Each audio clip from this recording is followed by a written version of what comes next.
السلام علیکم ورحمۃ اللہ وبرکاتہ۔ دوستوں، امید کرتا ہوں کہ آپ لوگ خیر و عافیت سے ہوں گے۔ دوستوں، آج میں آپ لوگوں کو NIOS board class 10 subject Urdu chapter number 7 کرانے جا رہا ہوں۔ دوستوں، اس ویڈیو کو پورا دیکھیں تاکہ آپ کو یہ چیپٹر اچھی طرح سے سمجھ میں آ سکے۔ دوستوں، اگر آپ لوگ نئے ہیں تو ہمارے چینل کو سبسکرائب کر دیں۔ تو چلتے ہیں، اس ویڈیو کو شروع کرتے ہیں۔ چیپٹر نمبر 7، جمیل مظہری۔ تعارف۔ نام سید کاظم علی تھا، مگر دنیا شعر و ادب میں آپ جمیل مظہری کے نام سے معروف تھے۔ مطلب ان کا پہلا نام کاظم علی تھا، لیکن شعر و ادب کے دنیا میں جمیل مظہری کے نام سے مشہور تھے۔ 1904 عیسوی میں مغل پورہ پٹنہ میں پیدا ہوئے۔ ابتدائی تعلیم مظفر پور اور موتہاری میں حاصل کی۔ تعلیم کا سلسلہ سینٹ زیورس اور اسلامیہ کالج کولکاتہ میں جاری رہا۔ وہیں سے انہوں نے BA کیا۔ بعد ازاں کلکتہ یونیورسٹی سے MA کی ڈگری حاصل کی۔ بعد ازاں مطلب اس کے بعد کلکتہ یونیورسٹی سے MA کی ڈگری حاصل کی۔ تعلیم کی تکمیل کے بعد انہوں نے اپنی صحافتی زندگی کا آغاز کیا۔ صحافتی مطلب اخبار وغیرہ کے کام میں مشغول ہو گئے۔ 1937 عیسوی میں صوبہ بہار کی کانگریسی حکومت میں پبلسٹی آفیسر مقرر کیے گئے۔ 1942 عیسوی میں کانگریس وزارت کے ساتھ خود بھی مستعفی ہو گئے اور جیل بھیج دیے گئے، یعنی کانگریس کے وزیروں کے ساتھ خود بھی استعفیٰ دے دیے۔ جب وہاں سے رہا ہوئے تو کچھ دنوں فلمی دنیا سے وابستہ رہے، لیکن مزاج سے مناسبت نہ ہونے کی وجہ سے فلمی دنیا کو بھی خیر بات کہہ دیا۔ پھر 1947 عیسوی میں حکومت بہار کے ڈپٹی ڈائریکٹر پبلسٹی مقرر ہوئے اور 1950 عیسوی تک اس عہدے پر کام کرتے رہے۔ پٹنہ یونیورسٹی کے شعبہ اردو سے وابستہ ہوئے اور یونیورسٹی گرانٹس کمیشن کے ایک وظیفہ یا پروفیسر کی حیثیت سے تاحیات علمی کاموں میں منہمک رہے۔ تاحیات علمی کاموں میں مطلب موت تک انہی کاموں میں مشغول رہے۔ منہمک مانے مشغول رہنا۔ 23 جولائی 1980 عیسوی کو بھکنپور ضلع مظفر پور بہار میں آپ کا انتقال ہوا۔ جمیل مظہری کا ذہنی میلان ابتدائی سے شاعری کی طرف تھا۔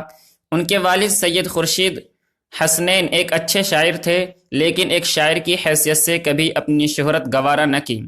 ان کے جدہ مجد سید مظہر حسین مظہر مرزا دوبیر لکھنؤ کے شاگردوں میں تھے اور شاد عظیم آبادی کے ہم عصر اور ہم مکتب تھے۔ ہم عصر و ہم مکتب کے معنی ہیں ایک ساتھ پڑھنے والے اور ایک ساتھ رہنے والے تھے۔ گویا ذوق شعر گوئی انہیں وراثت میں ملی تھی۔ کلکتہ کے قیام نے خصوصاً ان کی فطری ادبی اور شاعرانہ صلاحیتوں میں اضافہ کیا، کیونکہ وہاں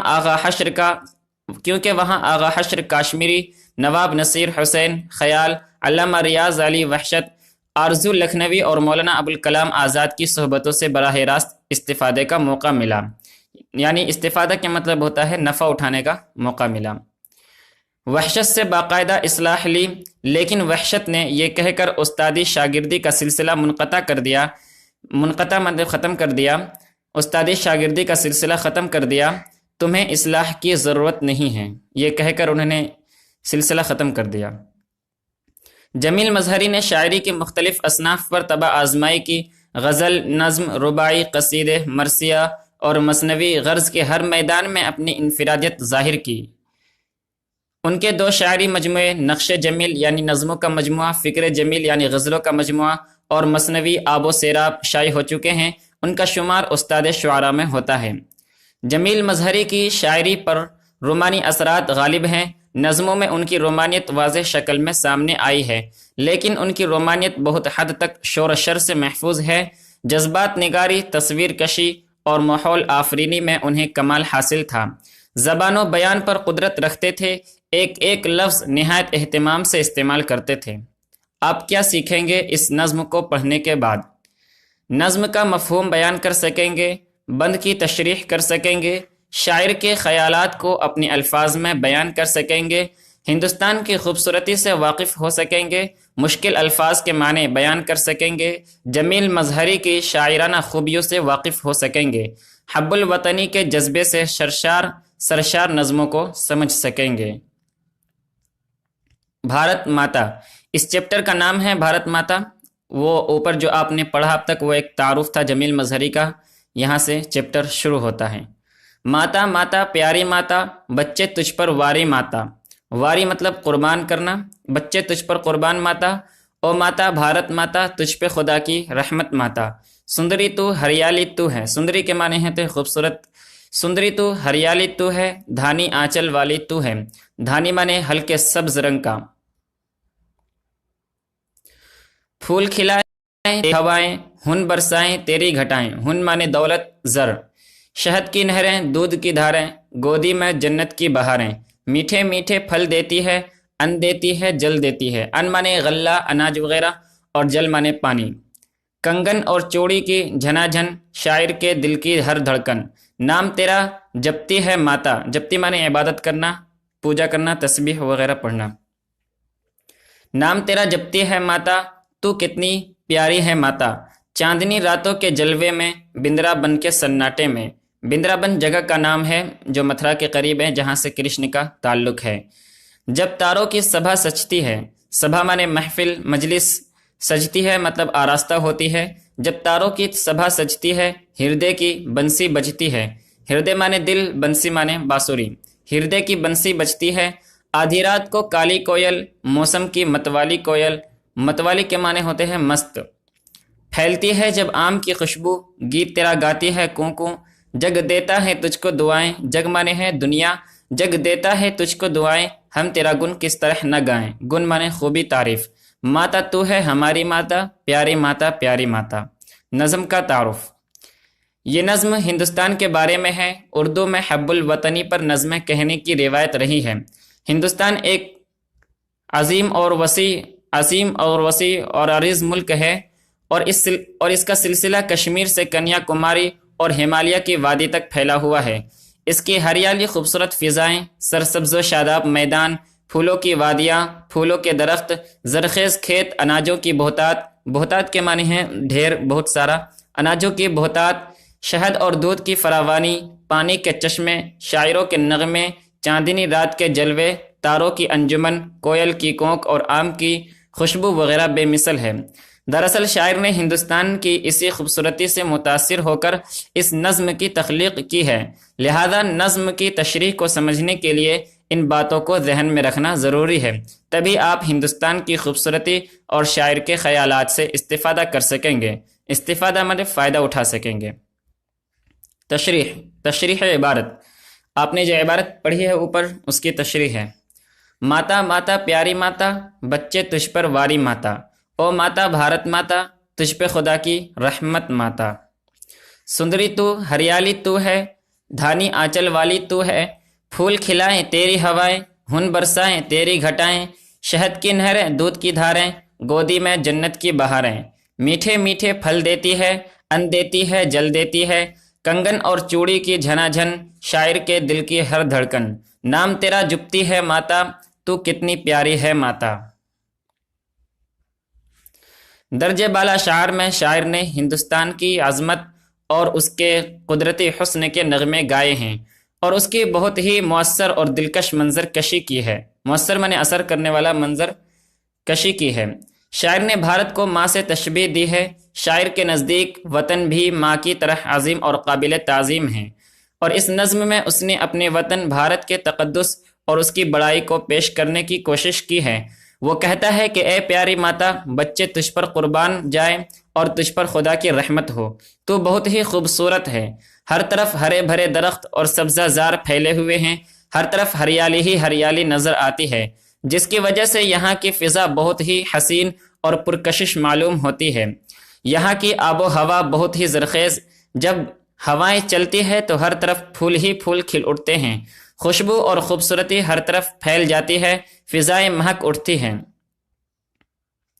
جب آسمانوں پر ابر کی گھٹائیں اٹھتی ہے اور بارش ہوتی ہے تو ندی نالے اور چشمے پانی سے بھر جاتے ہیں، ہمارے کھیت اور باغات ہرے بھرے ہو جاتے ہیں، ان میں خوب فصل اگتی ہے اور یہ ہمارے لیے دولت کا ذریعہ بنتے ہیں، اس لیے شاعر نے گھٹاؤں کو ہن برسانے والی یعنی دولت برسانے والی کہا ہے، جو ایک خوبصورت استعارہ ہے، اور بھارت ماتا کو دھانی آنچل والی سے تشبیہ دی ہے۔ پھر آگے چل کر شاعر کہتا ہے کہ کھانے پینے کی چیزوں کی یہاں کوئی کمی نہیں ہے، شہد اور دودھ کی بہتات ہے، مطلب شہد اور دودھ بہت سارے ہیں، مختلف قسم کے پھل اور میوے زیادہ مقدار میں پائے جاتے ہیں۔ شاعر بھارت ماتا سے مخاطب ہو کر کہتا ہے کہ اے ماں تو غلہ، کھانا اور پانی بھی دیتی ہے۔ شاعر نے اس خوبصورت منظر کو جنت کی بہاروں سے تشبیہ دی ہے۔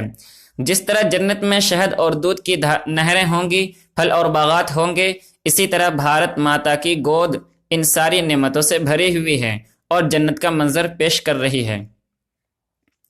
اے ماں دوشیزہ کے کنگن اور چوڑی کی جھناجھن کی آوازوں میں شاعر کے دل کی دھڑکن اور اس کے ہر نغمے میں تیرا اور صرف تیرا ہی نام ہے کہ تو کتنی پیاری اور دلکش ہے۔ زبان کے بارے میں شاعر نے اپنے ملک بھارت کو ماتا یعنی ماں سے تشبیہ دی ہے۔ ملک کی عظمت کو ماں کے تقدس کی طرح عظیم بتایا ہے۔ سندری ہندی کے لفظ سندر سے بنا ہے۔ سندر کے معنی خوبصورت کے ہیں، یا کی نسبت سے سندری بنایا گیا ہے، اس کے معنی بھی خوبصورت کے ہیں۔ بھارت کی ہریالی اور اس میں پھیلے ہوئے سبزہ زاروں کو شاعر نے دھانی آنچل والی سے تشبیہ دی ہے۔ چوتھے شاعر میں شاعر نے ہن کی مناسبت سے گھٹاؤں کا خوبصورت استعارہ استعمال کیا ہے۔ گھٹائیں بارش کا ذریعہ بنتی ہے، بارش سے کھیت اور باغات سیراب ہو جاتے ہیں اور ان میں خوب فصل اگتی ہے اور پھر یہ ہمارے لیے دولت کا ذریعہ بنتے ہیں۔ اکثر و بیشتر الفاظ کو جمع کی صورت میں استعمال کیا گیا ہے، جس سے بات میں وزن اور زور پیدا ہوا ہے۔ لفظی تکرار بھی اس حصے میں دیکھی جا سکتی ہے، مثلا او ماتا، بھارت ماتا، میٹھے میٹھے وغیرہ۔ متن پر مبنی سوالات۔ اپنے متن کی مدد سے اشعار کی صحیح ترتیب کیجیے۔ متن کہتے ہیں جو اپنے اوپر عبارت پڑھا ہے۔ اپنے متن کی مدد سے اشعار کی صحیح ترتیب کیجیے۔ الف، سندری تو ہریالی تو ہے۔ اب اس کا دوسرا مصرع آپ کو با میں تلاش کرنا ہے کہ کیا ہے۔ الف میں پہلے نمبر پہ ہے سندری تو ہریالی تو ہے، با کا پھر با کے اندر دوسرا مصرع ہے بی والا دھانی آنچل والی تو ہے، تو یہ ایک مصرع مکمل ہو گیا۔ سندری تو ہریالی تو ہے، دھانی آنچل والی تو ہے، شہد کی نہریں، دودھ کی دھاریں، گودی میں جنت کی بہاریں، میٹھے میٹھے پھل دیتی ہے، ان دیتی ہے، جل دیتی ہے، پھول کھلائے تیری ہوائیں، ہن برسائیں تیری گھٹائیں، کنگن اور چوڑی کی جھناجھن، شاعر کے دل کی ہر دھڑکن۔ یہاں پہ میں نے پورا پڑھ دیا ہے ملا کے، باقی آپ ملا کر دیکھ لینا اچھے سے۔ دوسرا سوال ہے شاعر نے کس ملک کے بارے میں کہا ہے کہ دھانی آنچل والی تو ہے؟ ایران، پاکستان، بھارت، سری لنکا۔ تو صحیح جواب ہے سی، بھارت کے بارے میں کہا ہے۔ تیسرا سوال ہے درج ذیل اشعار کو اپنے متن کی مدد سے مکمل کریں۔ او ماتا، بھارت ماتا، یہاں جو خالی جگہ اس پہ لکھنا ہے او ماتا، بھارت ماتا، تجھ پہ خدا کی رحمت ماتا، سندری تو ہے، ہریالی تو ہے، دھانی آنچل والی تو ہے، اس کے بعد ہن برسائیں تیری گھٹائیں، اس کے بعد ہے شہد کی نہریں، دودھ کی دھاریں، گودی میں جنت کی بہاریں، میٹھے میٹھے پھل دیتی ہے، ان دیتی ہے، جل دیتی ہے۔ یہ بھی سوال آپ خود حل کر سکتے ہیں، ویسے کر لیجئے گا آپ جو بہتر سمجھیں۔ چوتھا سوال ہے سندری اور ہریالی شاعر نے کس کے لیے استعمال کیا؟ سندری اور ہریالی شاعر نے کس کے لیے استعمال کیا؟ سندری اور ہریالی شاعر نے کس کے لیے استعمال کیا؟ تو شاعر نے بھارت ماتا کے لیے استعمال کیا ہے۔ پانچواں سوال ہے درج ذیل الفاظ کے معنی لکھیے۔ واری معنی قربان کرنا، سندری معنی خوبصورت، ہریالی معنی ہرا بھرا، دھانی معنی ہلکے سبز رنگ کا، ہن معنی دولت، ان معنی غلہ اناج وغیرہ، اور جل معنی پانی۔ چھٹا سوال ہے تکرار لفظی کیا ہے؟ ایک لفظ کو شاعر یا نثر میں 2 بار استعمال کرنا، ایک لفظ کو 3 بار استعمال کرنا، ایک لفظ کو بار بار استعمال کرنا۔ تو صحیح جواب ہے ایک لفظ کو شعر یا نثر میں 2 بار استعمال کرنا، اسے تکرار لفظی کہتے ہیں۔ تشریح عبارت: چاندنی راتوں کے جلوے میں، بندرا بند کے سناٹے میں، جب تاروں کی سبھا سجتی ہے، ہردے کی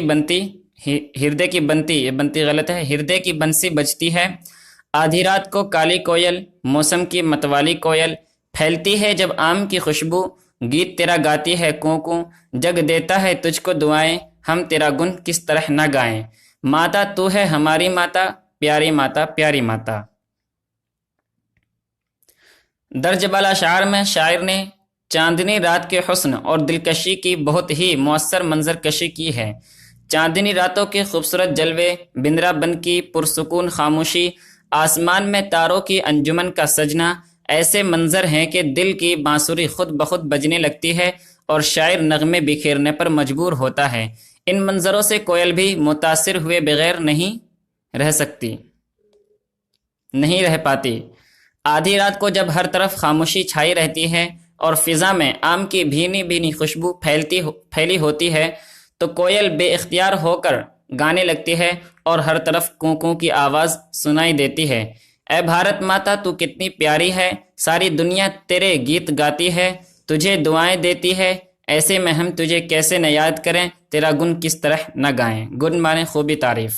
زبان کے بارے میں سبھا، ہردے، بنسی اور جگ ہندی کے الفاظ ہیں جن کو شاعر نے بہت خوبصورتی کے ساتھ اس نظم میں برتنے کی کامیاب کوشش کی ہے۔ تاروں کی سبھا کا سجنا کی مناسبت سے ہردے کی بنسی کا بجنا کا شاعر نے بہت خوبصورت اور برمحل استعمال کیا ہے۔ برمحل یعنی صحیح جگہ پر استعمال کیا ہے۔ اردو کے ساتھ ہندی کے سہل الفاظ کا استعمال کیا گیا ہے۔ ہردے کی جگہ دل کے استعمال سے وہ بات پیدا نہ ہو سکتی تھی۔ یہاں پراکرت یعنی فطری منظر کی تخلیق مقصود تھی جو ہردے کے استعمال میں پوشیدہ ہے۔ متن پر مبنی سوالات، جہاں اپنے اوپر عبارت پڑھی ہے اب ان پر سوالات شروع ہو گئی۔ خالی جگہوں کو دیے گئے لفظوں کی مدد سے پر کیجیے۔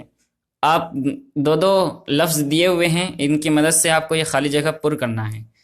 چاندنی راتوں کے جلوے، بندرا بن کے سناٹے میں، جب تاروں کی سبھا سجتی ہے، ہردے کی بنسی بجتی ہے، آدھی رات کو کالی کوئل، موسم کی متوالی کوئل۔ دوسرا سوال ہے درست پر صحیح اور غلط مصرع پر غلط کا نشان لگائیں۔ جب تاروں کی سبھا سجتی ہے تو یہ صحیح مصرع ہے، اس پر صحیح کا نشان لگے گا۔ ہردے کی بنسی بجتی ہے تو یہ بھی صحیح مصرع ہے، اس پر بھی صحیح کا نشان لگے گا۔ موسم کی متوالی چڑیا تو یہ غلط مصرع ہے، اس کا صحیح مصرع ہے کہ موسم کی متوالی کوئل، تو یہاں غلط کا نشان لگے گا اس لیے کہ غلط مصرع ہے۔ پھیلتی ہے جب آم کی خوشبو تو یہ بھی صحیح مصرع ہے، اس پر بھی صحیح کا نشان لگے گا۔ اس کے بعد ہے گیت تیرا گاتی ہے کوئل، یہ غلط مصرع ہے، اس کا صحیح مصرع ہے گیت تیرا گاتی ہے کوں کوں، تو یہاں پہ غلط نشان لگے گا۔ جگ دیتا ہے تجھ کو دعائیں، یہاں پہ صحیح نشان لگے گا اس لیے کہ صحیح مصرع ہے۔ تیسرا سوال ہے الف اور با کو ملا کر اشعار مکمل کریں۔ چاندنی راتوں کے جلوے، بندرا بن کے سناٹے میں، جب تاروں کی سبھا سجتی ہے، ہردے کی بنسی بجتی ہے، آدھی رات کو کالی کوئل، موسم کی متوالی کوئل، پھیلتی ہے جب آم کی خوشبو، گیت تیرا گاتی ہے کوں کوں، جگ دیتا ہے تجھ کو دعائیں، ہم تیرا گن کس طرح نہ گائیں۔ اس کے بعد چوتھا سوال ہے مندرجہ ذیل الفاظ کے معنی بتائیں۔ جلوے مانے سامنے، دیدار، سبھا مانے محفل مجلس، ہردے مانے دل، بنسی مانے بانسری، جگ مانے دنیا، گن مانے خوبی تعریف، متوالی مانے مست، اور بندرا بن جگہ کا نام ہے جو متھرا کے قریب ہے جہاں سے کرشن کا تعلق ہے۔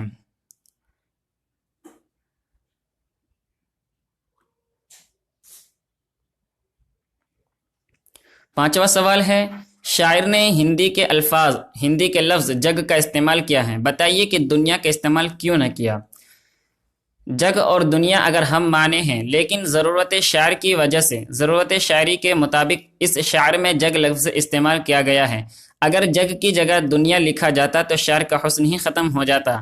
جیسے یہ کہا جا سکتا ہے کہ دل کی دنیا مگر دل کا جگ نہیں لکھا جاتا، جگ دنیا سے زیادہ کشش ہے۔ تو اس کا صحیح جواب ہے پہلے نمبر کا، جگ اور دنیا اگر ہم مانے ہیں، یہ پورا پیراگراف اس کا صحیح جواب ہے۔ چھٹا سوال ہے بندرا بند کس جگہ پر ہے؟ مدھیہ پردیش، اتر پردیش، آندھرا پردیش، تو صحیح جواب ہے اتر پردیش میں ہے۔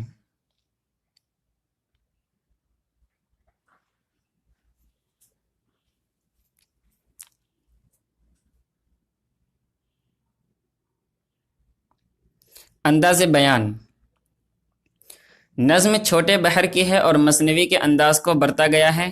شاعر نے ہندوستان کی خوبصورتی اور اس کے حسن کو اجاگر کرنے کے لیے تشبیہ، استعارہ اور کسی قدر مبالغہ سے بھی کام لیا ہے۔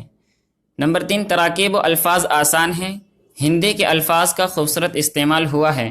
بھارت کے قدرتی مناظر کی بہت خوبصورت منظر کشی کی گئی ہے۔ نظم ایک روانی کے ساتھ آگے بڑھتی ہے، کسی قسم کی رکاوٹ کا احساس نہیں ہوتا ہے۔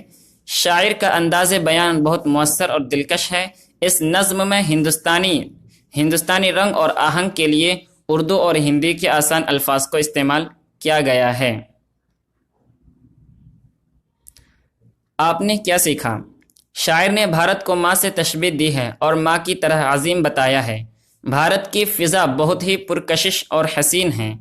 کھانے پینے کی چیزوں، پھل، میوے، شہد اور دودھ کی بہتات ہے۔ شاعر نے بھارت کے خوبصورت منظر کو جنت کی بہاروں سے تشبیہ دی ہے۔ ہندی کے الفاظ کا خوبصورت اور برمحل استعمال کیا گیا ہے۔ ہم نے یہ سیکھا اس چیپٹر سے۔ اختتامی سوالات۔ نمبر 1، بھارت کے بارے میں چند جملے لکھیے۔ نمبر 2، اس نظم میں شاعر نے بھارت کی خوبصورتی کا نقشہ کس طرح کھینچا ہے؟ نمبر 3، اس نظم میں دھانی آنچل والی سے شاعر کی کیا مراد ہے؟ نمبر 4، گھٹاؤں کے ہن برسانے سے شاعر کی کیا مراد ہے؟ نمبر 5، شاعر نے بھارت کو جنت کی بہاروں سے کیوں تشبیہ دی ہے؟ نمبر 6، سندری اور ہریالی لفظوں کو شاعر نے کس کے لیے استعمال کیا ہے اور کیوں؟ نمبر 7، شاعر کے دل کی دھڑکن میں کس کا نام ہے؟ یہ 7 سوال ہے جو آپ خود ہی حل کریں گے۔ جب اس چیپٹر کو آپ 2 سے 3 بار پڑھیں گے تو یہ آپ خود بخود حل کر سکتے ہیں۔ ایک سوال اور ہے، نمبر 8، تاروں کی سبھا کا سجنا اور ہردے کی بنسی کے بجنے سے شاعر کی کیا مراد ہے؟ باقی یہ آپ کا حل ہو چکا ہے۔ ایک صفحہ اور ہے، غزل کے بارے میں جانتے ہیں۔ غزل اردو شاعری کی سب سے مشہور اور مقبول صنف ہے۔ غزل کے لغوی معنی عورتوں سے باتیں کرنا یا عورتوں کی باتیں کرنا ہے، اور یہ کسی حد تک ٹھیک ہے کیونکہ غزل میں عام طور پر حسن و عشق کا ذکر ہوتا ہے۔ ابتدائی مرحلے میں غزل کے ذریعے جذبہ محبت کا بیان ہی ہوتا تھا، لیکن رفتہ رفتہ غزل کا دائرہ وسیع ہوتا چلا گیا اور اب اس میں ہر طرح کے مضامین داخل ہو گئے ہیں، مثلاً مذہب، اخلاق، فلسفہ، سیاست اور سماجی مسائل وغیرہ۔ غزل میں اشعار کی تعداد طے نہیں ہے، کم سے کم 5 شعر کی غزل مکمل کہلاتی ہے۔ غزل کا پہلا شعر مطلع کہلاتا ہے۔ غزل کا پہلا شعر مطلع کہلاتا ہے جس کے دونوں مصرے ہم قافیہ اور ہم ردیف ہوتے ہیں۔ قافیہ ہم آہنگ اور ہم آواز الفاظ کو کہتے ہیں جو ہر شعر میں تبدیل ہو جاتے ہیں۔ مطلب قافیہ جس کی آواز ہم ایک ہو اور جس کا وزن ایک ہو، ہم آواز اور ہم وزن کو قافیہ کہتے ہیں، جو شعر کے آخر میں ہو لیکن ردیف سے پہلے ہو، جو ہر شعر میں تبدیل ہو جاتے ہیں۔ یعنی مطلع کا قافیہ اگر بر اور نظر ہے تو باقی اشعار کے قافیے بھر، پر، کر، خبر، مگر وغیرہ ہوں گے۔ مطلع کے علاوہ بقیہ تمام اشعار کے دوسرے مصرے میں قافیہ کا استعمال ہوتا ہے۔ ردیف اس لفظ یا الفاظ کے مجموعے کو کہتے ہیں جو مطلع کے آخر میں استعمال کیے جاتے ہیں اور جن میں کوئی تبدیلی نہیں ہوتی ہے۔ بعض غزلوں میں ردیف نہیں ہوتی ہے، ایسی غزلوں کو غیر مردف غزلیں کہتے ہیں۔ غزل کا آخری شعر مقطع کہلاتا ہے جس میں شاعر اپنا تخلص استعمال کرتا ہے۔ عام طور سے مطلع اور مقطع پر شاعر زیادہ توجہ صرف کرتا ہے تاکہ وہ پرزور اور پر اثر ہو۔ غزل کا ہر شعر معنی اور مطلب کے لحاظ سے مکمل ہوتا ہے اور عام طور پر ایک شاعر کا دوسرے شاعر سے کوئی تعلق نہیں ہوتا۔ غزل کی سب سے بڑی خوبی اس کا اختصار ہے۔ بڑے سے بڑے سماجی اور فلسفیانہ حقائق غزل کے صرف ایک شعر میں ادا ہو جاتے ہیں۔ بعض غزلوں میں مختلف کیفیت بھی دیکھنے کو ملتی ہے اور شعر الگ الگ ہوتے ہوئے بھی ایک ہی کیفیت کی ترجمانی کرتا ہے۔ ایسی غزل مسلسل غزل کہی جاتی ہے۔ غزل کی ابتدا ایران میں ہوئی تھی۔ ایران کے شعراء نے عربی قصیدے کی تشبیب کو قصیدے سے الگ کر لیا اور اس کا نام غزل رکھا۔ غزل فارسی زبان کے وسیلے سے ہندوستان آئی۔ ہندوستان کے شعراء نے اسے ہندوستانی مزاج کے مطابق ڈھال لیا۔ غزل کے فروغ میں جن شعراء نے اہم رول ادا کیا ان میں ولی دکنی، میر تقی میر، مرزا غالب، مومن، آتش داغ، اقبال، شاد عظیم آبادی، حضرت موہانی، فانی بدیوانی، اصغر گونڈوی، فیض احمد فیض، فراق گورکھپوری وغیرہ کے نام قابل ذکر ہیں۔ اس نظم میں ہم قافیہ اور ہم ردیف، مقطع اور مطلب کے بارے میں تھوڑی بہت سمجھائی گئی ہے۔ آنے والے چیپٹر جو ہوگا 8 نمبر کا، اس میں انشاءاللہ اسے مزید تفصیل سے سمجھایا جائے گا۔ تو یہ چیپٹر پورا ہوا۔ آپ اس ویڈیو کو 3-4 بار دیکھیں تاکہ آپ کو یہ چیپٹر بآسانی سمجھ میں آ سکے۔